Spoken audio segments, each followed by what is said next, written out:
அண்ணா university regulation 21ல இருக்கிற question paper revise பண்ணிட்டு இருக்கோம். அதுல இந்த கொஷின் பேப்பர் வந்து நமக்கு ஏப்ரல் மேல கேட்டிருந்த 23ல உள்ள ஒரு கொஷின் பேப்பர் எஸ்என்எம் கொஸ்டின். இது வந்து 12th கொஸ்டினா இருக்கு. கொஸ்டின்ல என்ன கொடுத்துருக்காங்கன்னு பாருங்க. As a part of the investigation of the collapse of the roof of a building, a testing laboratory is given all the available bolts that are connected the steel structure at 3 different positions. இந்த 3 பொசிஷனுக்கான data கொடுத்திருக்காங்க. The forces required to shear each of these bolts are as follows. அந்த 3 position என்னென்ன இடத்துல வந்து bolt fix பண்ணோம் அந்த இது வந்து கொடுத்துட்டாங்க. Performance and analysis of variance. Analysis of வேரியன்ஸ்னா அனோவா டெஸ்ட் கண்டக்ட் பண்ண சொல்றாங்க. இங்க வந்து நமக்கு ஒரு டேட்டா தான் இருக்கு. அப்ப இது ஒன் வே கிளாசிபிகேஷன். பொசிஷன் மட்டும் தான் கொடுத்துருக்காங்க. அந்த பொசிஷனை தான் செக் பண்ண சொல்றாங்க. அப்போ one way classification at 0.05 level.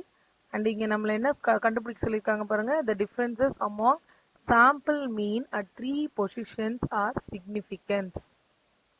3 பொசிஷனுக்குமான சாம்பிள் மீன் வந்து டிஃபர் ஆயிருக்கு, டிஃபரன்ஸ் இருக்கு, அப்படி டிஃபரன்ஸ் இருக்கா அப்படின்னு நம்மள செக் பண்ண சொல்லியிருக்காங்க. ஒரு இதை தான் செக் பண்ண சொன்னதுனால இது ஒன் வே கிளாசிபிகேஷன். இப்போ முதல்ல கொடுத்துருக்கிற வேல்யூவை நம்ம x1 x2 x3ன்னு எழுதிக்கலாம். அதுக்கு முன்னாடி வேல்யூஸ் எல்லாம் பார்த்தீங்கன்னா பெரிய வேல்யூஸா இருக்கு. இந்த மாதிரி நமக்கு நம்பர்ஸ் பெரிய நம்பரா இருக்கும்போது நம்ம என்ன பண்ணுவோம், கோடட் டேட்டா, அது பேர் வந்து கோடட் டேட்டா. ஏதாவது ஒரு ரேண்டமா ஒரு நம்பர் எடுத்து எல்லா நம்பரையும் நம்ம ரெடியூஸ் பண்ணலாம். இப்போ நான் வந்து கோடட் டேட்டா நான் என்னென்ன எடுத்துக்க போறேன். ஃபர்ஸ்ட் நல் ஹைபோதேசிஸ் ஃபிக்ஸ் பண்ணிடலாம். நம்மளோட நல் ஹைபோதேசிஸ் வந்து 3 மீனும் வந்து ஈக்குவல் அப்படின்னு சொல்றாங்க. 3 மீன்ஸ் வந்து μ1 ஈக்குவல் டு μ2 ஈக்குவல் டு μ3 அப்படின்னா the means at 3 positions are same. The means at 3 position R same அப்படின்னு சொல்றாங்களா. அடுத்தது இதோட ஆல்டர்னேட் ஹைபோதேசிஸ். அப்ப நம்ம இதுல என்ன சொல்லுவோம், இல்ல எதுவுமே சேமா கிடையாது, எல்லாமே டிஃபர் ஆகுது அப்படின்னு சொல்லிட்டோம். Not all R same, not equal அப்படின்னு கொடுத்துட்டோம். இப்போ கோடட் டேட்டா அப்படின்றது வந்து 90 யூஸ் பண்ணி நம்ம எல்லாத்தையும் சப்ட்ராக்ட் பண்ண போறோம். Subtract 90 from each of the values. மேல இருக்கிற எல்லா வேல்யூஸ்லயுமே 90ய சப்ட்ராக்ட் பண்ணி வெர்டிக்கலா இப்போ எழுத போறோம். So position 1, position 2, position 3. Position 1ல நமக்கு ஃபர்ஸ்ட் வேல்யூ 90 தான், அது அப்போ 0 ஆயிடும். 82ன்றது 8 ஆயிடும். ஸோ 90 மைனஸ் அப்படிதான் எடுக்கணும் நம்ம ஒவ்வொரு வேல்யூயுமே. 90 மைனஸ் 82.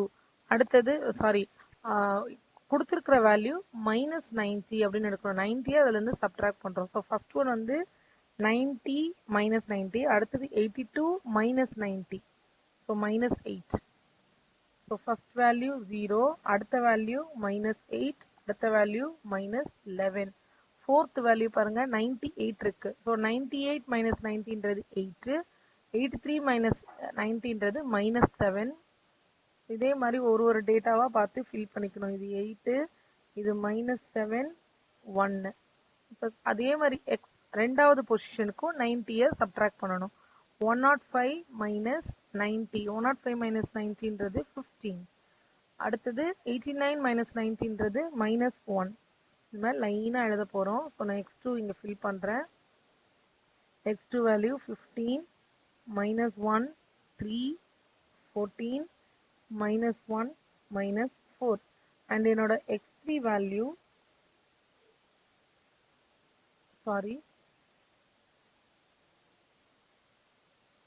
minus 1 அப்புறமா 5 and last value minus 4.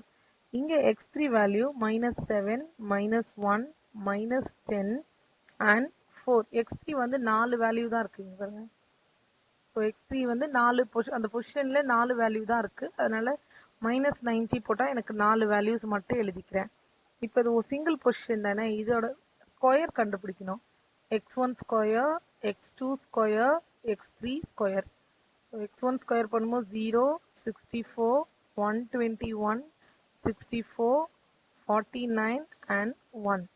X2க்கு 225, 19, 196, 125 and 16.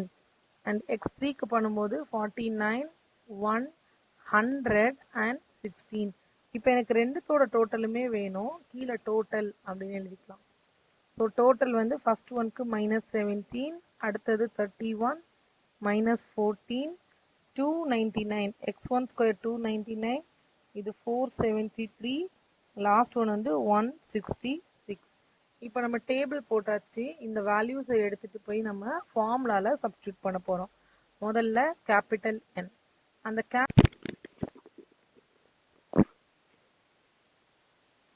Capital என்னன்றது என்னோட ஃபர்ஸ்ட் ஒன்ல 6 டேட்டாஸ் இருக்கு. ஸோ 6. ரெண்டாவதுல 7 டேட்டா இருக்கு. கவுண்ட் பண்ணி பாருங்க மேலேருந்து கீழே. இங்க கூட கொஸ்டின்லயே கவுண்ட் பண்ணிக்கோங்க. முதல்ல நமக்கு 6 டேட்டாஸ் இருக்கு. ரெண்டாவதுல 7 டேட்டாஸ் இருக்கு. அடுத்தது 4 டேட்டாஸ் இருக்கு. இதுதான் நம்மளோட n. So n equal to 6 plus 7 plus 4. மொத்தமா சேர்க்கும் போது 17.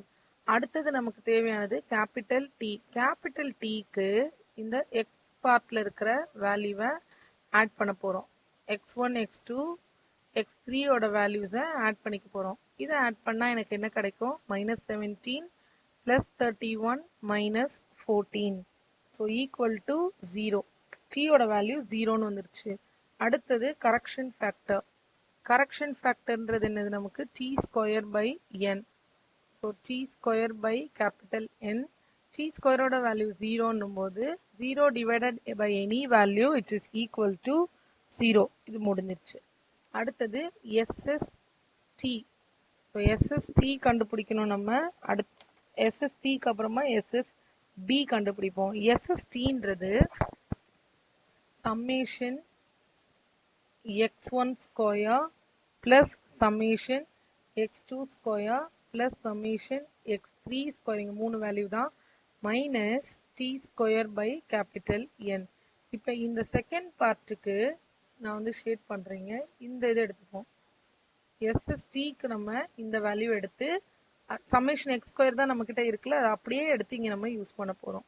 So 299 plus 473 plus 166 minus 0. t square by என்னன்றது நமக்கு 0. அந்த 0வை அப்படியே ஃபில் பண்ணிக்கலாம். ஸோ எனக்கு இப்போ SST ஓட வேல்யூ கிடைச்சிருச்சு. Total value that is 938.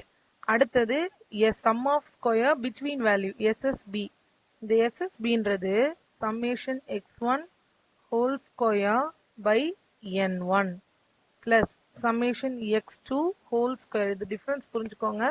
மேலே x1 ஸ்கொயர், இது x1 whole square by n2 plus summation x3 square whole square by n3 minus t square by n. இந்த x1ன்றது நம்ம மேலே -17 வச்சிருக்கோம்ல, அந்த வேல்யூ தான். ஸோ -17 ஹோல் ஸ்கொயர் பை அதில் இருக்கிற நம்பர் ஆஃப் டேட்டா அதில் வந்து 6 ப்ளஸ் அடுத்த வேல்யூ 31 ஸ்கொயர், அங்கே number of data 7. Last value -14 whole square by number of data 4 minus 0. Okay, இதை சிம்பிளிஃபை பண்ணும்போது நமக்கு 289 by 6 plus 961 by 7 plus 196 by 4 minus 0ன்றதுனால அதை விட்டுறலாம். So equal to 234. ஒன்னொன்னா நம்ம நீங்கள் ஆட் பண்ணி எழுதுங்க கால்குலேட்டர் யூஸ் பண்ணி. நான் SSB வேல்யூவை டோட்டலாக எழுதுறேன். It is 234.45. இப்போ SST கிடைச்சிருச்சு, SSB கிடைச்சிருச்சு. இதை யூஸ் பண்ணி நம்ம SSW எழுதலாம். வித்தின் வேல்யூ எப்படி எழுதுவோம்? SST minus SSB. SSTயோட வேல்யூ 938, இது 234.45. ஸோ சப்ட்ராக்ட் பண்ணால் நமக்கு 703.55 அப்படின்ற வேல்யூ கிடைச்சிருக்கு. இப்போ இந்த 3 வேல்யூ கிடைச்ச உடனே நம்ம எங்கே போயிடுவோம்னா அனாலிசிஸ் டேபிளுக்கு போயிடுவோம். So ANOVA table. இந்த அனாலிசிஸ் டேபிள் தான் வந்து அனோவா டேபிள். அனோவா டேபிள் நம்ம எப்படி எழுதணும்? ஃபர்ஸ்ட் காலம்ல சோர்ஸ் ஆஃப் வேரியேஷன் இங்க ஒரு ஃபேக்டர் தானே நம்ம செக் பண்றோம், அதனால கம்மியா இருக்கும். என்னென்ன இருக்கும்னா பிட்வீன் சாம்பிள்ஸ் தான் எஸ்எஸ்பி. அண்ட் அடுத்தது வித்தின் சாம்பிள்ஸ். ஸோ வித்தின் சாம்பிள்ஸ்ன்றது SSW. Okay, next sum of squares. இந்த சம் ஆஃப் ஸ்கொயர்ஸ்ல இங்க எஸ்எஸ்பி ஏன்னா பிட்வீன் சாம்பிள், இங்க எஸ்எஸ்டபிள்யூ. பிட்வீன் சாம்பிள் வேல்யூவும் வித்தின் சாம்பிள் வேல்யூவும் நம்ம கிட்ட இருக்கு. ஸோ பிட்வீன் சாம்பிளோட வேல்யூ நமக்கு 234.45. ஸோ 234.45.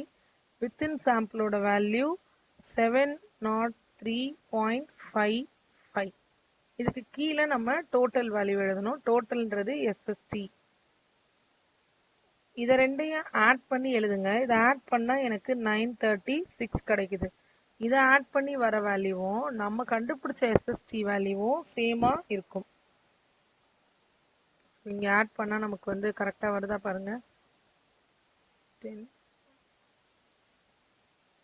இல்ல 8 வருது. Okay, 938. So first column sum of variation, second column sum of squares முடிஞ்சிருச்சு.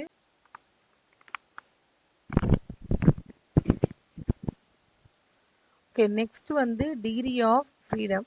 டிகிரி ஆஃப் ஃப்ரீடம்க்கான வேல்யூ எஸ்எஸ்பி பிட்வீன் சாம்பிள்ஸ்க்கான ஃபார்முலா ஆர் மைனஸ் 1. ஆர்ன்றது நமக்கு நம்பர் ஆஃப் ரோஸ். இங்க நமக்கு வந்து 3 ரோஸ் இருக்கு. So 3 minus 1 equal to 2. அடுத்தது வித்தின் சாம்பிள்ஸ். வித்தின் சாம்பிள்ஸ்ன்றது கேபிட்டல் என் மைனஸ் ஆர். கேபிட்டல் என்னன்றது மொத்த டேட்டா எவ்வளோ இருக்கோ அதுல என்னோட ஆறுன்றது வந்து 3 ரோஸ் இருந்ததுல அதை சப்ட்ராக்ட் பண்ணும். ஸோ மொத்த வேல்யூ 17 இருக்கு. அதுல 3 வேல்யூஸ் ரெடியூஸ் பண்ணிட்டா 14.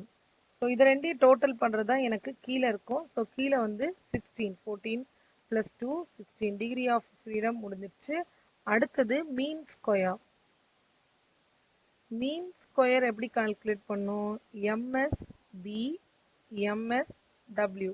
எம்எஸ்பின்றது SSB divided by degree of freedom, அதனால அது 2. இங்க எம்எஸ்டபிள்யூன்றது எஸ்எஸ்டபிள்யூ டிவைடட் பை அதோட டிகிரி ஆஃப் ஃப்ரீடம் 14. ஸோ இதை கால்குலேட் பண்ணி பாருங்க. இங்க எஸ்எஸ்பின்றது நமக்கு 234.45 டிவைடட் பை 2 போட்டா என்ன வரும் நமக்கு வேல்யூஸ்? It is 117.23. 117.23. கீழே எஸ்எஸ்டபிள்யூ. So 703.55 divided by 14. இதை கால்குலேட் பண்ண டிவைட் பண்ண எனக்கு 50.25. மீன் ஸ்கொயர் கண்டுபிடிச்சதுக்கு அப்புறமா வேரியன்ஸ்ன்றது எஃப் டெஸ்ட்.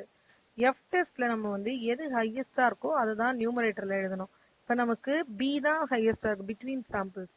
அப்ப மேல வந்து எம்எஸ்பி, டினாமினேட்டர்ல எம்எஸ்டபிள்யூ. 117.23 divided by 50.25. இதை டிவைட் பண்ணா நமக்கு என்ன வேல்யூ கிடைக்கும்னா 2.33.